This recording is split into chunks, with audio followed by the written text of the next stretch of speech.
नमस्कार, मैं doctor Pratibha Baldawa, member of inner wheel club of harmony Solapur, director of Baldawa's fertility point test baby centre.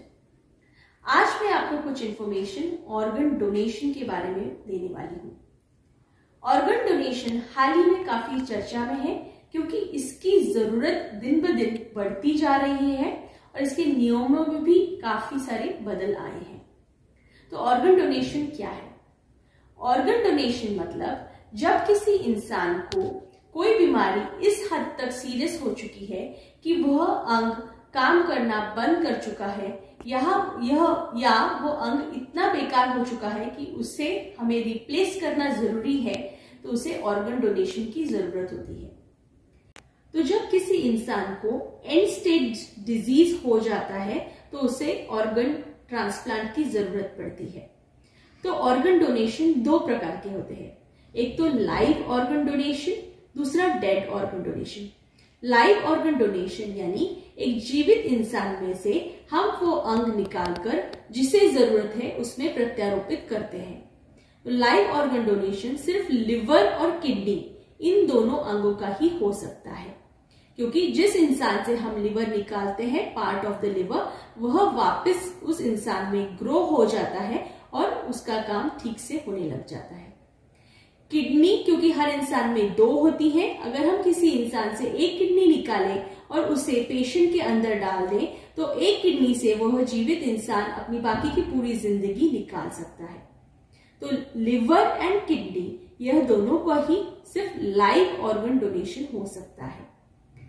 Dead organ donation तब किया जाता है जब किसी इंसान को ब्रेन डेड घोषित कर दिया हो।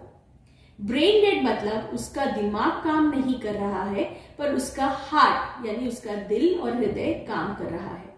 तो इसके कारण सभी ऑर्गन्स को होने वाला ब्लड सप्लाई यह जारी रहता है और हम वो ऑर्गन निकालकर जिस इंसान को जरूरत है उसमें प्रत्यारोपित कर सकते हैं।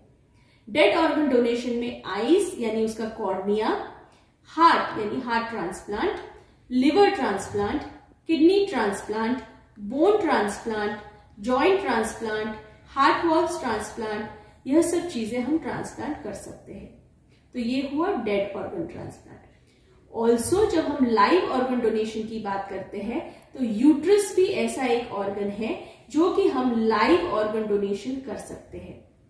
जो लड़कियां जिनमें भगवान ने यूट्रस यानी गर्भाशय की थैली ही नहीं दी, जिसे हम MRKH सिंड्रोम कहते हैं यानी मुलेरियन रॉकेटांस्की कुस्टर हाउसर सिंड्रोम, जिसमें वह लड़की को जन्म से ही यूट्रस या गर्भाशय की थैली नहीं होती है, उनमें हम उनकी माँ का या फिर रिलेटेड डोनर का गर्भाशय निकालकर उनमें प्रत्यारोपित कर सकते हैं और उसमें बाहर से बनाए हुए IVF से तैयार किए हुए एम्ब्रियोज डालकर वो गर्भाशय बढ़ाकर प्रेगनेंसी अटेन कर सकते हैं और प्रेगनेंसी डिलीवर होते वक्त यानी सीजर करते वक्त बेबी के साथ साथ वो ट्रांसप्लांट की हुई थैली भी निकाल दी जाती है। तो यह यूट्राइन ट्रांसप्लांट भी एक अभी डेवलपिंग ब्रांच है, जिसमें जिन लड़कियों को गर्भाशय जन्म से ही नहीं है उनमें भी यूट्राइन ट्रांसप्लांट किया जा सकता है। तो ये थी इन शॉर्ट ट्रांसप्लांट के बारे में इंफॉर्मेशन। आजकल इसकी सबसे ज्यादा जरूरत है और मैं अनुरोध करूंगी सबसे कि जितना हो सके अगर कोई ब्रेन डेड पेशेंट आप जानते हैं तो उन्हें ऑर्गन डोनेशन के लिए प्रोत्साहित करें। Thank you.